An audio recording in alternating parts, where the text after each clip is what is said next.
ॐ ज्ञानं तिमिरन्धस्य ज्ञानाञ्जनाशलाकया चक्षुरुन्मीलितं येन तस्मै श्रीगुरवे नमः। श्रीचैतन्यमनोभीष्टं स्थापितं येन भूतले स्वयं रूपा कदा मह्यं ददाति स्वापदान्तिकम्। वन्देऽहं श्रीगुरो श्रीयुतापदकमलं श्रीगुरून् वैष्णवांश्च श्रीरूपां साग्रजातं सहगणा रघुनाथान्वितं तं सजीवं साद्वैतं सावधूतं परिजनसहितं कृष्णचैतन्यदेवं श्रीराधा कृष्णपादान् सहगणललिता श्रीविशाखान्वितांश्च। हे कृष्णा करुणा सिन्धो दीनबन्धो जगत्पते गोपेश गोपिकान्त राधाकान्त नमोऽस्तुते। तप्तकाञ्चन गौराङ्गी राधे वृन्दावनेश्वरी वृषभानुसुते देवी प्रणमामि हरिप्रिये। वञ्चकल्पतरुभ्यश्च कृपासिन्धुभ्य एव च पतितानां पावनेभ्यो वैष्णवेभ्यो नमो नमः। जय श्री कृष्ण चैतन्य प्रभो नित्यानंद श्री अद्वैता गदाधर श्रीवासादि गौर भक्तवृंद। हरे Krishna Krishna Krishna Hare Hare Hare Ram Ram Ram Hare Hare.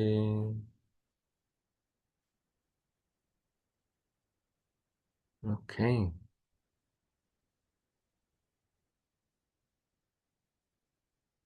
so please remind me, last time we completed chapter 13, is that right? Yes, Prabhuji. Okay, wonderful. So today we begin with chapter 14.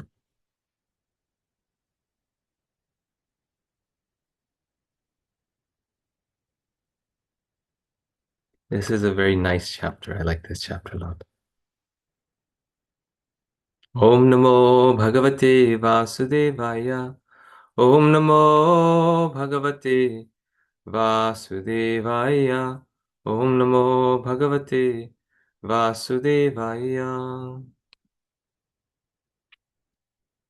Bhagavad Gita, chapter 14, the three modes of material nature.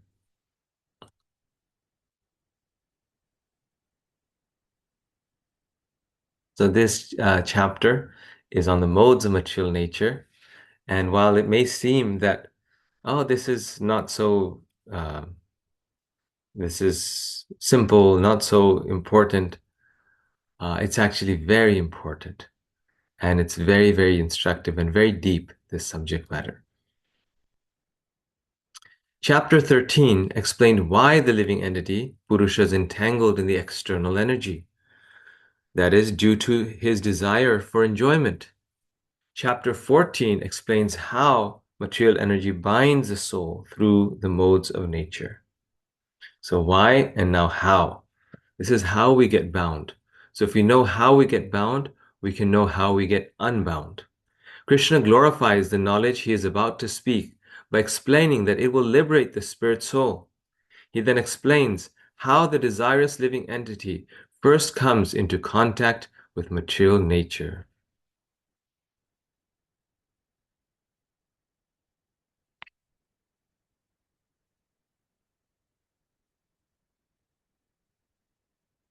The binding of the pure soul by the three modes is text 5 to 9. Recognizing the supremacy of the mode within a Purusha is text 10 to 13. So there's these modes, and one of them is reigning supreme in us. One of them is overpowering the others. So that Krishna is describing in text 10 to 13. Actions and death within the modes is text 14 to 18. And transcending the modes is text 19 to 27. Srila Prabhupada summarizes the conditioning of the three modes. The living entities conditioned by material nature are of various types. One is happiness, goodness, another is very active, passion, and another is helpless, ignorance.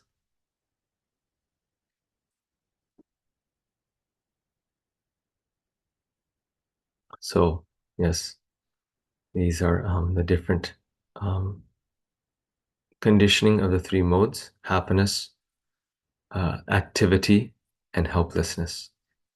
And interesting how Prabhupada writes and defines these. Goodness means other things also.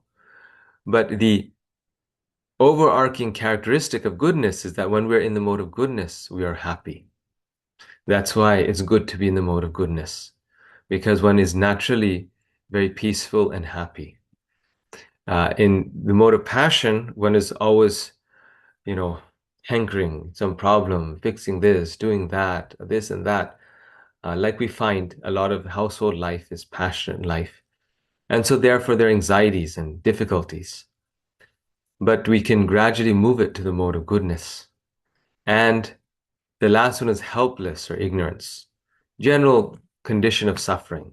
When we're in the mode of ignorance, we are addicted to something, drugs, alcohol, or we are too lazy to work or be independent. So we are dependent on everyone else. So dependence, Prabhupada says, is actually not a very happy situation.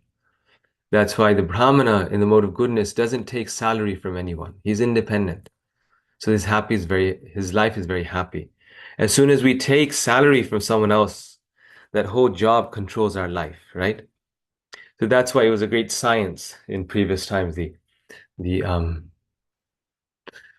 the whole Varnashram system and the way people would work was very scientific. If they wanted to be in the mode of goodness, they would not accept employment. They would be free from any employment, either not working or self-employed. And if and then but even in self-employment, if one has a business, it can be very passionate also. And then the Shudras, who were at times very exalted persons, like Ramananda Rai was also by caste a Shudra, but he was in a very high position. They were accepting employment. So employment was not the norm like it is now today. Only some people would accept employment. Text 4. Krishna says, what binds a soul to the material world? So, like I said, last time we discussed um, why we come to this world. Now, how are we bound to this material world? How does the soul come into the material world? Material nature is the mother, supplying the living entity with a physical body. Krishna is the father of all, for he impregnates nature with the seed-like souls. So it's very much like that. Actually, the word Maya, uh, people think like Shankaracharya and his followers, they gave a second interpretation to that word, which means Ma, to measure. That is also one meaning. So he said Maya is measuring the immeasurable. So Brahman is immeasurable. When we speak about names and forms, we're measuring that which is immeasurable, and that is Maya. And that's why in their philosophy, they say ultimate reality is formless. That's actually a very later etymology, and Sanskrit is a language where you can pull out many etymologies. But if we see the actual Vedic translation of the word Maya, Maya comes from the root, most common word in the world, Ma, which means mother.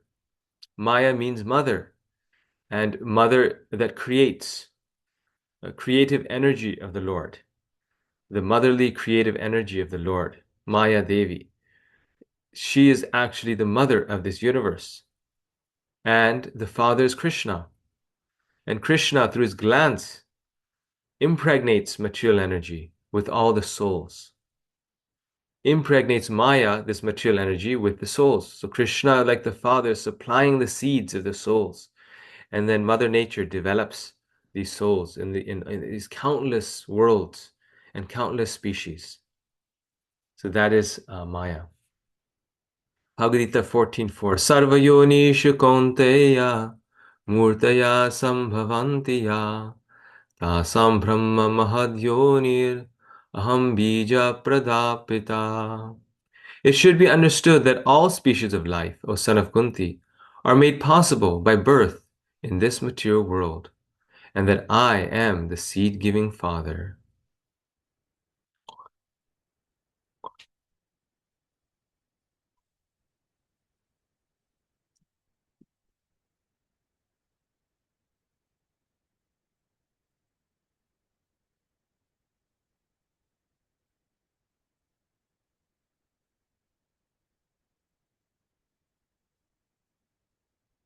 So this is the uh, this statement here Krishna is making. He's establishing that he is the seed-giving Father. Right? Material nature is giving birth. He is a seed-giving Father. So in this material world, we find a similar situation, but we are very small Ishwaras, like Krishna is saying. Just we become very proud. We have one or two children.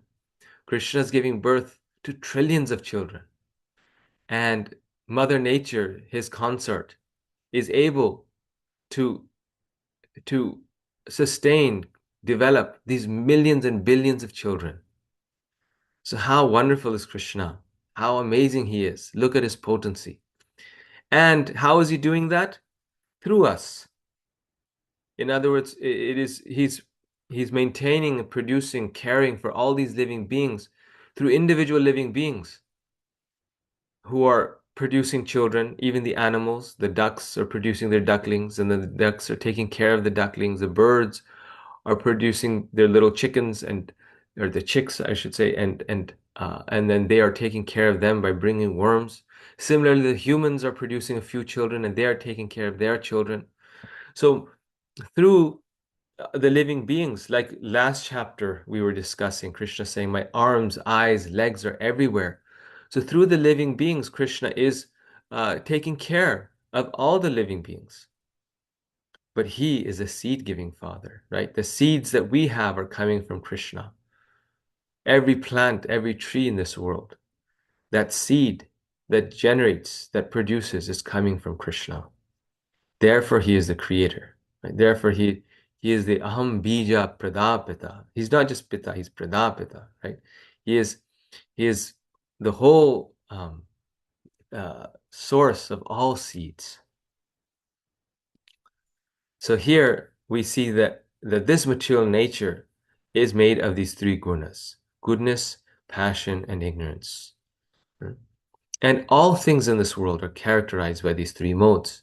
Even things that we engage in Krishna's service, right, that are transcendental, they are um, made of the modes, in the sense that if you have something that is um, solid, right, dravya, earth, it is primarily of the mode of ignorance. If you have something that is luminous and light, it's said to be of the mode of sattva. So all things in this world, their attributes, their colors, they're colored by the different modes of nature. But when we engage them in Krishna's service, then they become transcendental. So that is Krishna's creative energy, how it creates this world, and it, it forms this world. So Maya has two functions, and Maya is gunamayi. It has three modes. So one aspect, one creative aspect is it is the world, right? And everything in the world can be used in Krishna's service. So it's just the world. But another aspect, and this is the part that we discuss a lot, this is the part that's very relevant to us, is how the modes affect us, how they condition us. So meat exists in this world, right? In different forms. Even the tiger is eating meat. But it becomes the mode of ignorance upon us when it affects us in a certain way, when we eat it or consume it, right? So that's the conditioning of the modes, how the modes are affecting and conditioning. So how is that important? A very important relationship. So that's why places, persons, times, and things in this world are comprised primarily of certain gunas, and therefore they affect us in certain ways. They're likely to affect us in certain ways. They don't have to. If we're a pure devotee, we can be in that same situation. It won't affect us. But it would likely affect us if we're not a pure devotee. For example, if we go out at night at 11 p.m. in downtown Chicago, then it's not the best place to be. Why? Because downtown Chicago, 11 o'clock at night, devotees can be having Harinam, right, and be transcendental. In of itself, it's not bad. However, if we are out 11 o'clock at night, then all the bars are open, criminals are out, madness is there, shootings are there, drinking is there, sense enjoyment is there. So we're more than likely to be affected by the modes at that time. So we may be in the mode of goodness, but if we go at 11 o'clock at night in Chicago, the mode of passion and ignorance may overcome us. Right? So that's the relationship between the two things. One is the nature of the place itself. What is it overcome by? And if we connect or contact that mode of nature, then our consciousness also becomes that. Presently, we are living in a certain mode of nature around certain modes. So therefore, our conditioning is also of that mode. If we change that association or that situation, our modes of nature can change. So goodness conditions one to a sense of happiness and knowledge. Passion is about fruitive results from hard work. We're into hard work. Let's make a big business. Let's do this. Let's make money. Of course, if we do it for Krishna, it doesn't have to be in the mode of passion, but this is in terms of material norms, right? We're speaking here.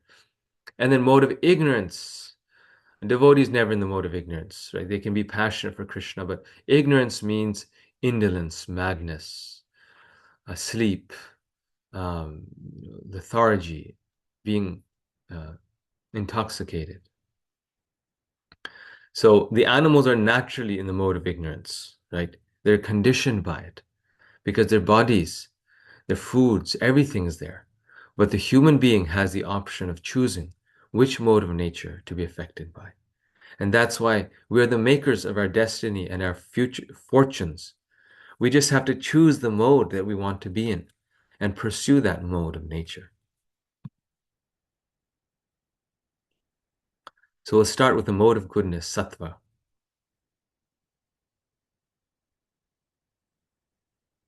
Conditions one to happiness and knowledge. Its symptoms are correct perception and cleanliness inside and out, literally illumination in all the bodily gates.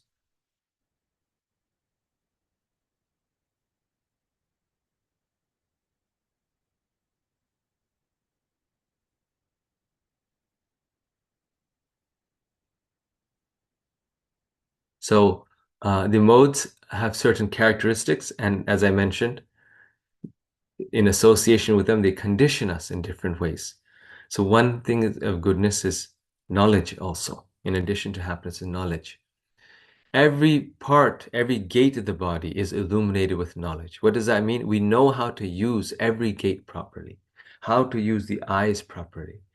Or when we see through the eyes of scripture. Our ears, our tongue, every aspect of the body is illuminated with knowledge. Results are, so they have conditioning, the symptoms, and the results. Three ways in which the gunas are identified. The results are, after death, we move to the higher planets, and it leads to purity. So these are the verse numbers here that I put here next to the different topics. Krishna speaks of the modes in like sections in this chapter. So he talks about how goodness, passion, ignorance conditions you. Then he talks about the symptoms, and then the results of each of practice, of being in each mode. So this is of goodness. Remember this. Now, passion. Follow your passion, right? The whole Western civilization is characterized by the mode of passion. Science, the rise of science. People say, oh, see, America is so advanced. No, it's just that in the ancient world, all over the world, people were not so into advancement, right? They could have been advanced. The same knowledge we develop now, why could they not have developed it 500 years ago? I mean, human beings, even by modern science, are have been around for at least 1 billion years. They could have developed it some time before, but they chose not to develop it because why develop such big machines and material science? The mode of passion, Krishna defines, the Rajas stage of life gives a slight clue to the realization of the absolute truth in the forms of fine sentiments of philosophy, art, and culture with moral and ethical principles. So in this mode of passion, we see in these passionate societies like America, there's also religion there. And that religion is expressed in very passionate ways. Amazing big churches and music and all these things, libraries. So this is not spiritual life in of itself, but at least because it's passion and not ignorance. Passion, even passion is quite advanced. If it were truly in the mode of passion and not ignorance, that can lead or give a slight clue to the absolute truth, because one is, passionate about learning about God, and one is building uh, amazing structures, religious structures, in praise of God. Again, all of this can be transcendental also if one's doing it with a pure devotion to Krishna. But in terms of, again, society as a whole, conditions one. So here are the three things. Conditioning. Conditions one to hankering and attachment. Its symptoms are greed, accumulation, always undertaking new projects, uncontrollable desire. So these are the symptoms of passion. Greed, accumulation, always undertaking new projects. It's like in modern society, we praise the people who are very, very passionate. Elon Musk, right? Business after business, now a trillionaire. Um, so, because it's a passionate society, we praise those who are in that mode of passion. And the results are death, rebirth among fruitive workers, and action leads to misery. So, after death, we will be reborn in the human form of life. Human form of life in general is characterized with the mode of passion. So we don't go up, nor do we go down. We sort of stay in the same realm. And the action is that it leads to misery.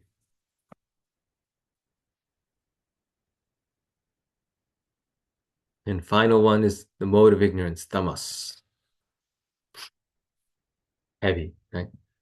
And now it used to be that society was mainly in the mode of passion, but now that passion is mainly ignorance. And this is the problem of being in the mode of passion, that you really have to go up or down. You can't stay. And so, unless you have spiritual knowledge, we go down into the mode of ignorance. It conditions, again, the three things. Conditions one to madness, indolence, and sleep. That's the conditioning: madness, indolence, and sleep.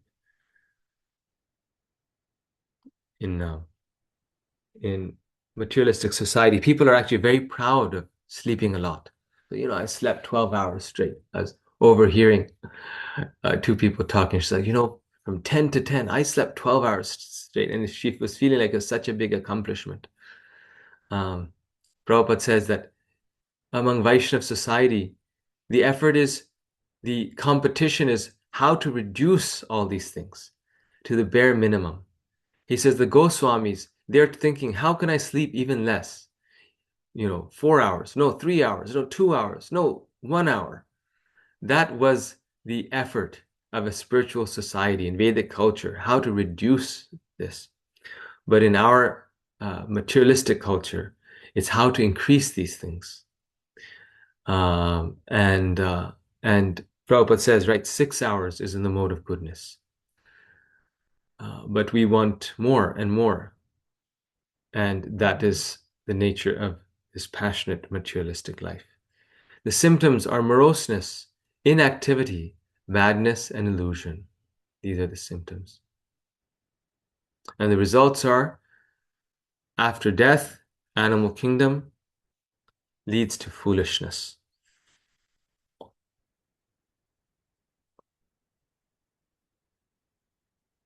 So, yes.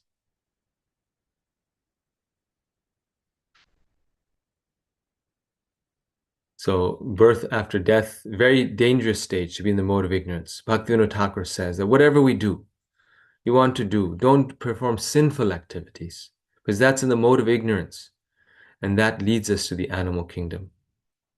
And such action in mode of ignorance leads to foolishness. Just, we waste years of our life. It's so sad, right? Some people, they get addicted to drugs and they may lose 20 years of their life just battling that drug, trying to overcome that intoxication. And eventually they do if they are very, very determined. But in the meantime, there's so much madness and foolishness in the process. The modes of nature compete for supremacy within an individual. Text 10 says this. Although one may be in lower modes, he can choose to nourish the higher modes and thus assist their victory over the others. Thus one can elevate his modes.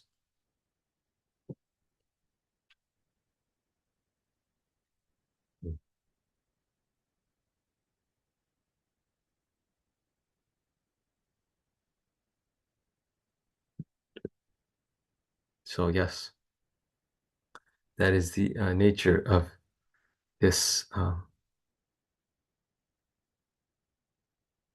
These modes are always in competition, right? They're competing against one another. They are uh, mode of ignorance is saying, no, go to sleep. The mode of passion is saying, no, I got to get up and work. And the mode of goodness is saying, no, let me chant. Let me, be reflective. Let me, do things that are very meaningful for my future life. But depending upon our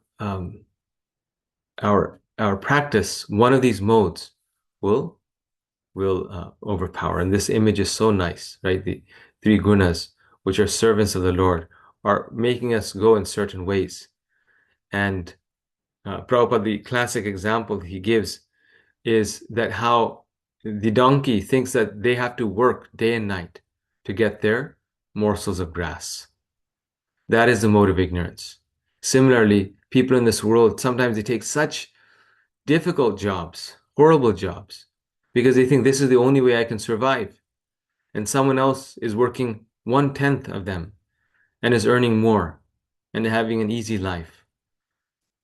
So, what is the difference? It is in the modes of nature, the modes that we're conditioned by, because they like doing that form of work. This is why they're working in that way. They've made themselves like it. Right? Just like the animal feels that they must have their grass, and it must be given by a master. In the same way, we also feel like this. And then, after describing these three modes of nature and how we're conditioned by them, what are their symptoms, where do they lead to? Then Krishna tells Arjuna, don't just go to the mode of goodness, transcend all the modes of nature. And this is the training of a devotee. This is why this chapter is so important, because what we live with, what we deal with on a day-to-day basis are the modes, right? The people we encounter at our front door, the situations we encounter at work, they're all the modes of nature. So the devotee knows that I am not these modes of material nature. I am not the modes. The materialist is convinced that they are the modes. This is who I am, the mode of passion. This is what I need to be involved in. But a devotee can transcend it. I'm not these modes. It doesn't matter. This is just the workings of the modes of nature. I can be peaceful. Bhagavad Gita 14:19. Nanyam gunebhya kartaram yada drashtanupashyati gunebhyascha param veti madbhavam sodhigacchati. Krishna saying, when one properly sees that in all activities no other performer is at work than these modes of material nature, and he knows the Supreme Lord, who is transcendental to all these modes, he attains my spiritual nature. So the devotee knows that Krishna is transcendental to these modes. So therefore, I can also be transcendental. I don't need to be involved in these modes of nature. I don't need to be affected by them in any way, shape, or form.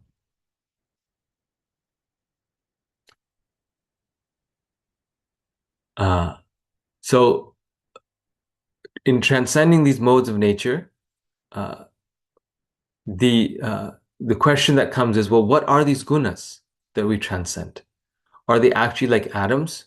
I said how the gunas form all these worlds. Are they like attributes or colors? Just like everything in this world has an attribute, it's solid. That's not what it is, but that's its attribute. Or are they capacities? Like fire has the capacity to burn. Fire also has the capacity to illuminate. What are the gunas? Are they building blocks? Are they colors? Are they capacities? Srimad Bhagavatam says that these gunas are shaktis or energies, right? So they're not like atoms, right? They're not just attributes and they're not just capacities. Rather, they're actually energies, shaktis. You have the Jnana Shakti, Kriya Shakti, and Dravya Shakti. And these three shaktis together form all three things of these things, all three of these things. They form this world, they give it its attributes and its capacities. So Sattva Gun is what? Jnana Shakti. It's the Shakti, it's the energy of the Lord that gives knowledge. So light is considered in the mode of goodness. Why? Because through light we gain knowledge. We can see the world. It illuminates, just like outside right now I'm looking, the sun is there. So it's illuminating everything. And we don't realize if just the sun was not there, everything would be pitch dark all the time. So it's the power of illumination. Kriya Shakti is passion, which is the energy of action. And Dravya Shakti is the activity of solidity. Dravya kind of, it forms things, right? So in this world, anyone, even in the mode of goodness, that's why, has to be a combination of all three. Because even in the most heavily involved person in the mode of goodness, right? They still need to act. They still need tables and chairs.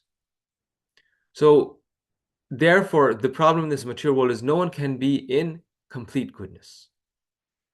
And that's why transcending the modes of nature is called what? Pure goodness. Because on the material level, we're always a mixture of these three things. We can only actually come to the level of goodness is when we're on the transcendental stage, and that is Shuddha Sattva. So transcendental is also Sattva, but it's Shuddha Sattva. It's a Sattva that you can actually be purely in Sattva. And here is the framework here as described in the Srimad Bhagavatam. This is the detailed thing of how this material world manifests. And you see that from the Lord comes Maya and the Jivas. From Maya comes Avidya and Vidya. These are two, the potency of knowledge and ignorance. And then from Maya comes Prakriti, Mahatattva. This is like the primordial soup. Mahatattva is the primordial soup mixed with the souls. And then the first manifestation is the Ahankar, the false self. So this whole world, this whole cosmic manifestation is the false self. And then from this ahankar come jnana shakti, kriya shakti, and dravya shakti. And then we see from each one, all of these things come. The first thing is sattvika ahankar. So false ego can also be in the mode of ignorance. This is why we don't aspire just for material goodness, because we think I am very peaceful, I am very learned, I am very good, I am a hermit, right? So very easily in the mode of goodness, we can become proud. We can identify with our peacefulness and our goodness rather than our nitya uh, swarupa krishnera nityadas, right? So from the jnana shakti come these mind and senses. And what are these mind and senses? Dish, Vayu, Surya, Varuna, Ashwini, Kumaras. These are the devas who oversee the senses, and Agni, Indra, Upendra, Prajapati, and Mitra. These are the devas which are characterized by the mode of goodness. They oversee the senses. And then we have Kriya Shakti, which is Rajasa. It is made of the Rajasa Ahankar. It makes the Rajasa Ahankar. I am a great singer, a musician. I am an amazing developer. This is the Kriya Shakti. And from this Rajasa Ahankar, we have the different senses, Buddhi, Prana, the ears, skin, eye, tongue, nose, voice, hands, feet, genitals, and anus. Right? The 10 senses plus the Buddhi and Prana. And finally, we have the Dravya Shakti, which is,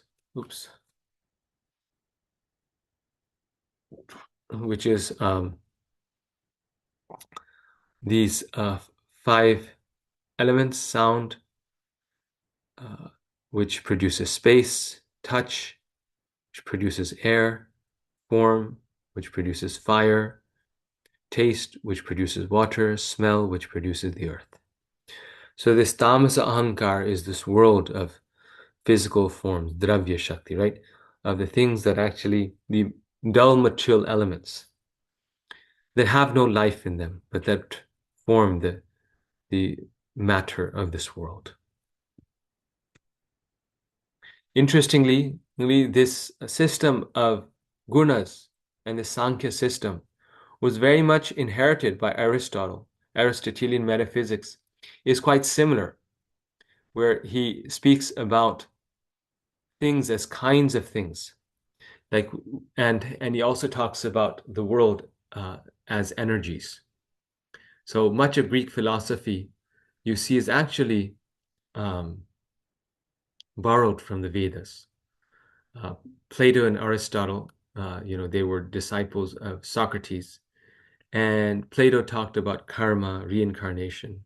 Socrates talked about the soul, Brahman. Aristotle was really into material science, so he talks about the different, materialistic elements, and he's very much drawing from the Sankhya system. So text 20. When the embodied being is able to transcend these 3 modes associated with the material body, he can become free from birth, death, old age, and their distresses, and can enjoy nectar even in this life.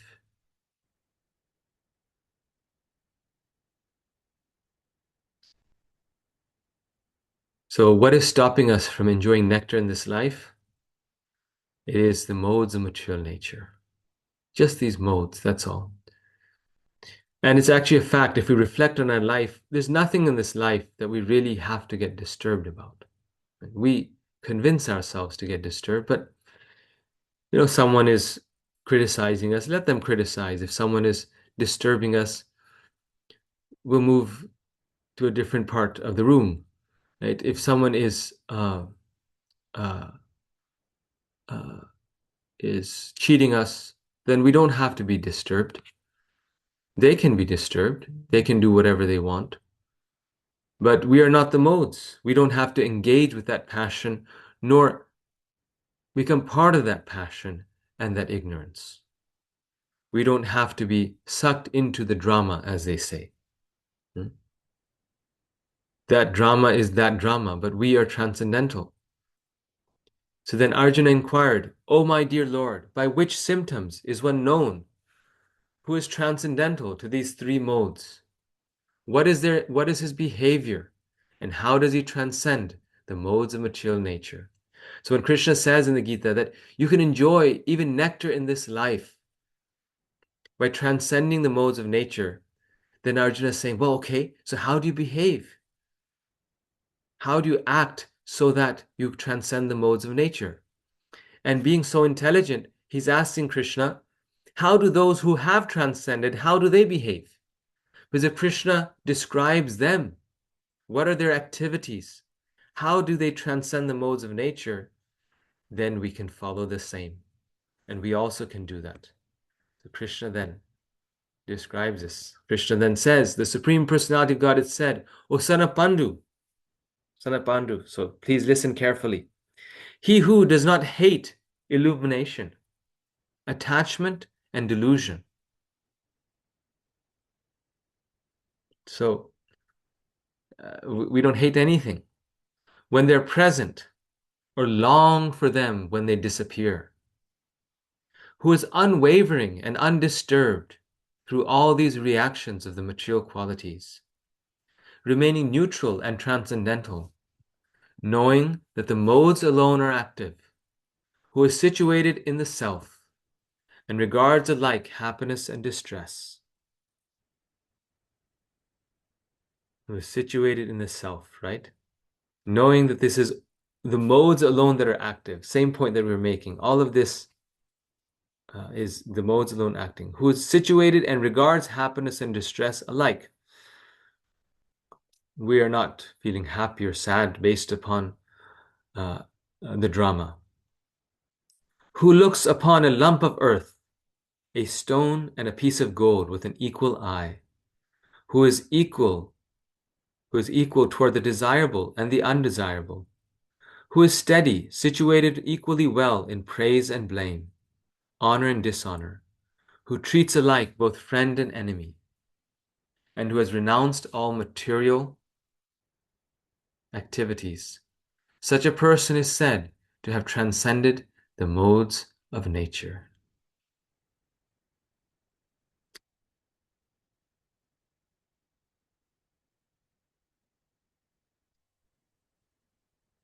Who is steady, situated equally well in praise and blame, honor and dishonor, who treats both friend and enemy, who treats alike both friend and enemy. And obviously there's no hankering for money because stone, earth, and gold are all the same. Such a person who has transcended, such a person has transcended the modes of material nature. Though we read this in one sentence, Krishna just says it in one sentence. This is not easy to do, right? This is our whole life, right? Like our president, right? His whole life he's been chasing praise. And that's why the anxiety is immeasurable. Well, he was quoted just recently saying, my power is immeasurable, right? I am the most powerful. All of these things, we chase that. And that is the modes of nature. Everyone should honor me. And then the hardest one, treating alike friend and enemy. We will always be engaged in the whirlpool of this material existence when we are seeing people as friends and enemies. But if we see everyone as a friend, or we just, even someone as an enemy, but we don't treat them differently, in our mind, we just treat them as another soul, then we have no anxiety because we have nothing to prove, nothing to show to the world. We don't have to prove them wrong. We don't have to prove ourselves right. So therefore, it said a devotee does not unnecessarily, sometimes it's necessary for Krishna service maybe, but unnecessarily the devotee does not take sides. The devotee does not, take one side and criticize the other ever. The devotee does not make one group their friends and another group their enemies. When one desires neither attainment of pleasure nor escape from pain, He has transcended the modes of nature. Whew, so deep. He says, well, how is this possible? It's not possible to transcend the modes. But here Krishna is saying, when one desires neither attainment of pleasure, I mean, that's very difficult, right? We're always searching for pleasure, nor escape from pain. The pain is there, but one does not care to escape from the pain. Just like the Goswami, who was it? Maybe Gopal Bhatt Goswami, who was taking the uh, the uh, the lice or something that was falling from his body and putting it back on his body. Oh, my body is for your pleasure. Why should I remove you? He didn't want to escape from pain even. Such a person has transcended the modes of material nature. When we are not afraid of pain, and when we are not trying to escape pain, then we actually transcend pain. The embodied soul will always undergo dualities of loss and gain, but the liberated soul can remain unaffected by these things due to focusing his identity within. The embodied soul will always undergo dualities of loss and gain, right? This is the nature of this world. We can't run away from it. There will be loss and there will be gain. But a liberated soul can remain unaffected by these things due to focusing his identity within. So the transcending is not something artificial. Well, okay, I will just not care for pain. I will just not care for pleasure. Thank you, thank you. No, it's out of a deep realization, because the focus is on one's identity within.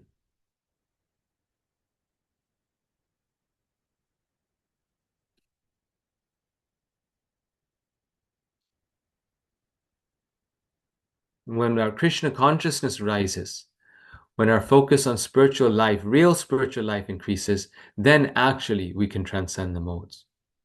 Mam chayo vyabicharena bhakti yogena sevate sagunan samatitaitan brahma bhuyaya kalpate. One who engages in full devotional service. This is again the point. Every chapter ends in devotional service. One who engages in full devotional service, unfailing in all circumstances, at once transcends the modes of material nature and thus comes to the level of Brahman.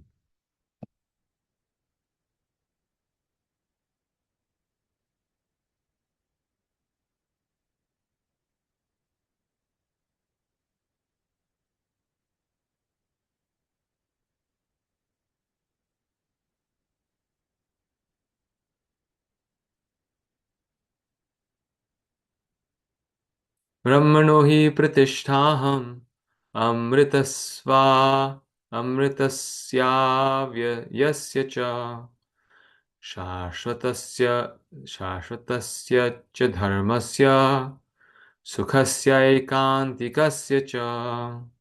And I am the basis of the impersonal Brahman, which is immortal, imperishable, and eternal, and is the constitutional position of ultimate happiness. So, how could Krishna be under the modes of nature? He is the basis of the Brahman. And what is this Brahman? Immortal, imperishable, eternal. And it is the seat of ultimate happiness. So, therefore, Krishna is Rama, the source of all pleasure. Thank you, Hare Krishna. We successfully completed a chapter in one day. This is so nice. Very excited. So, chapter 14 is done. If any of you have any questions, we have a few minutes for questions. So, Janya Mataji, Hare Krishna. Hare Krishna, Prabhuji, Danvat Pranam. Prabhuji, so these three modes, right? Can we get a little bit of brief? So it is present in the same chapter of Bhagavad Gita, right? Like what qualities, each and every qualities, so that we can identify what percentage of goodness is there, what percentage of ignorance is there, and how we can level up ourselves. So do we have any such information where I can refer or something?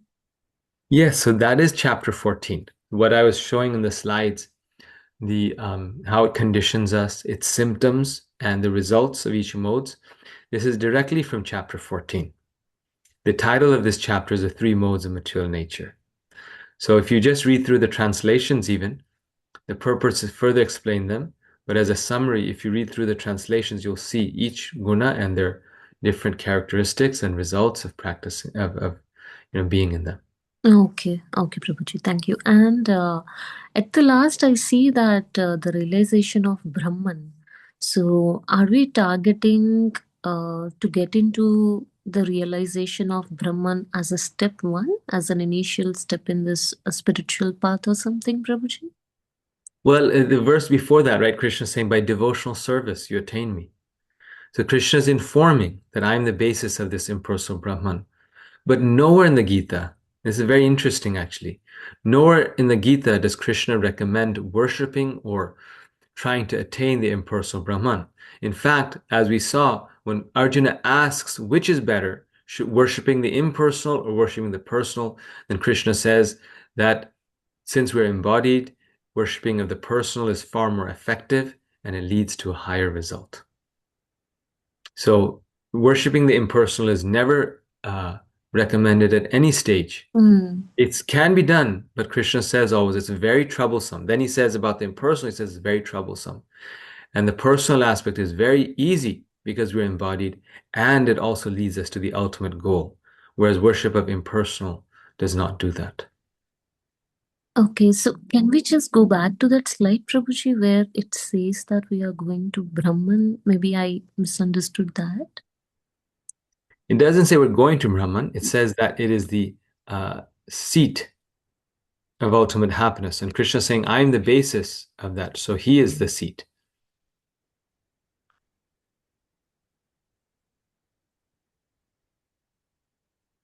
Last slide, maybe. Oh, the but one, maybe.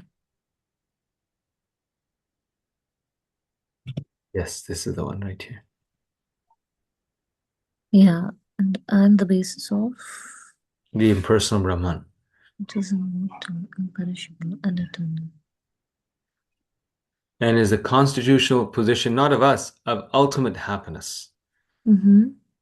So Krishna is saying, I am the basis of the impersonal Brahman. So Mm-hmm. see, oneness and difference, achintya bheda bheda, that Brahman is part of Krishna.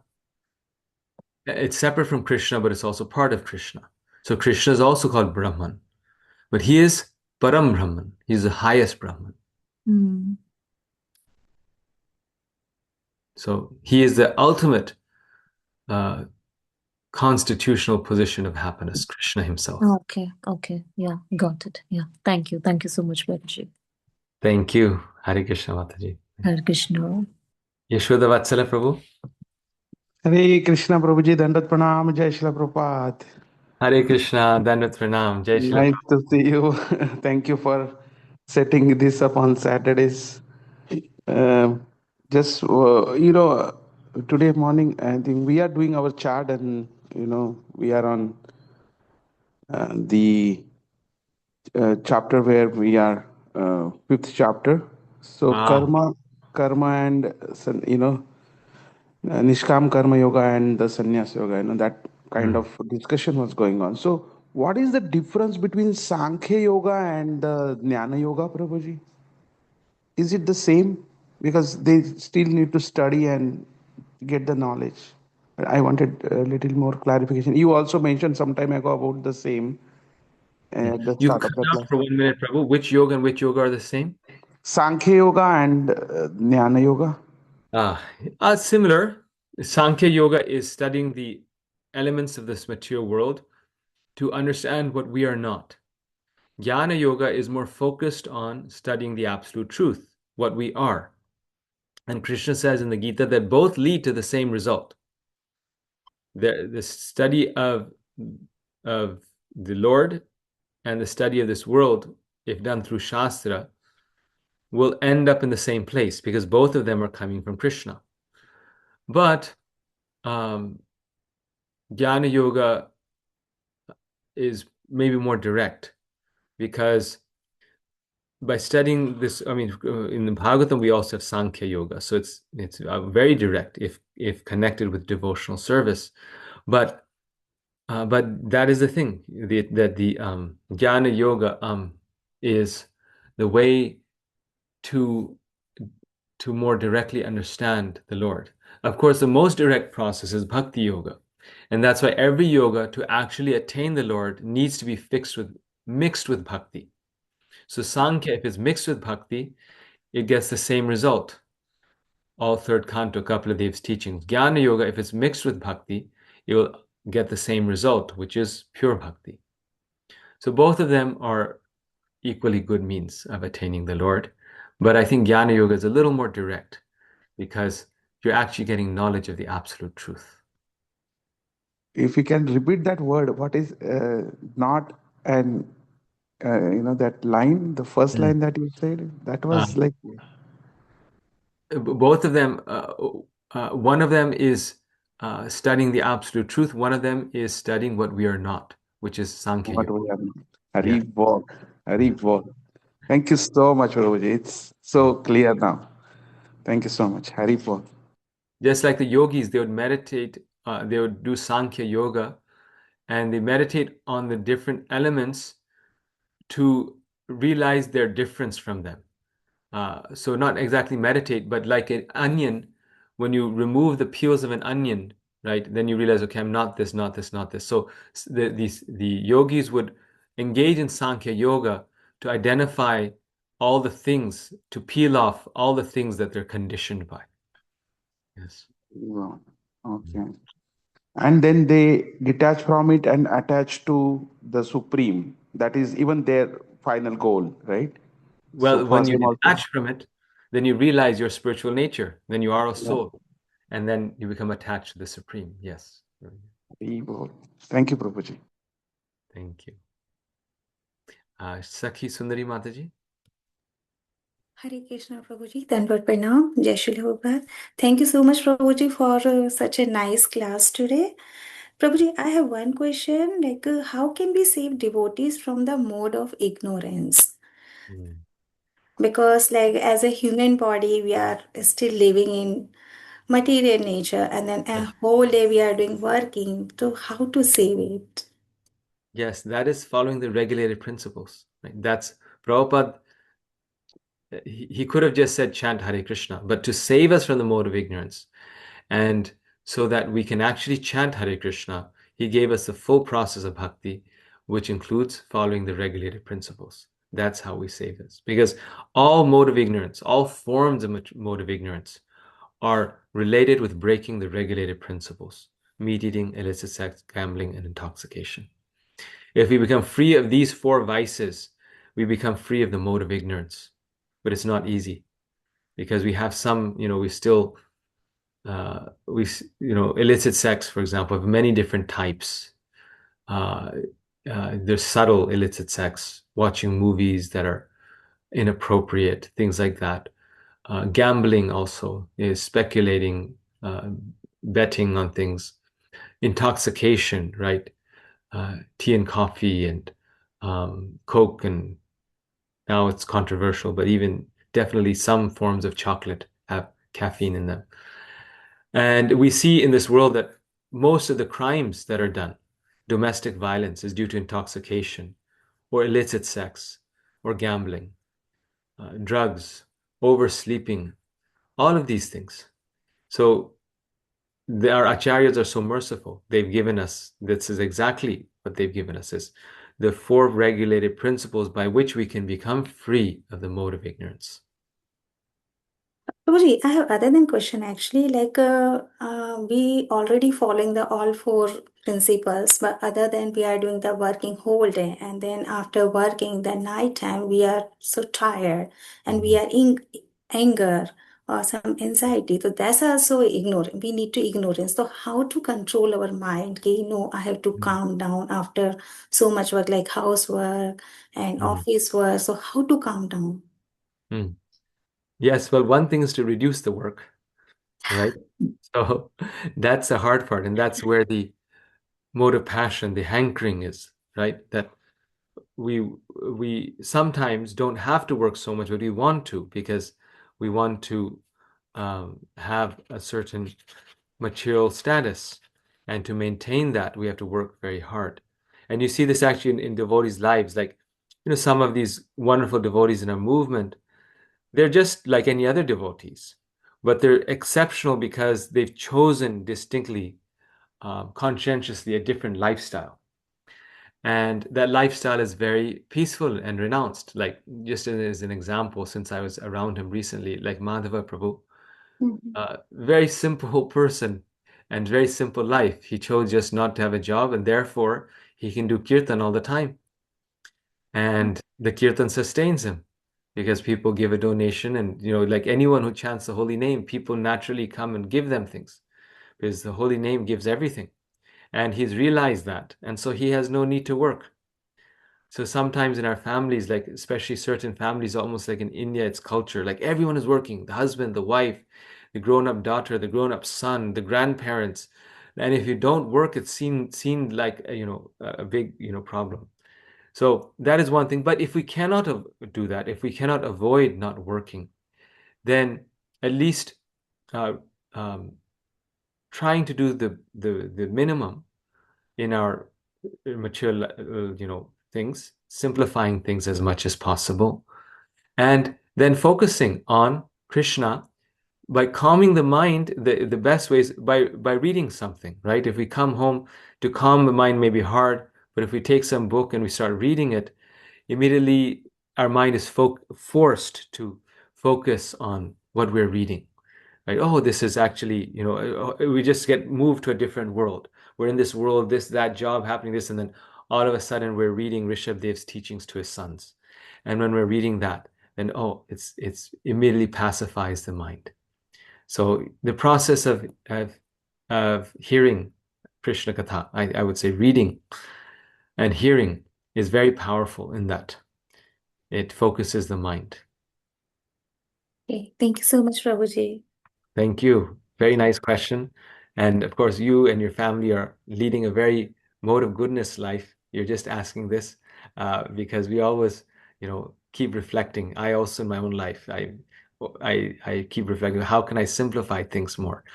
And um, just yesterday's verse, in the Bhagavatam verse, we were reading how the transcendental pastimes of Krishna are the real nectar. They are the river of nectar.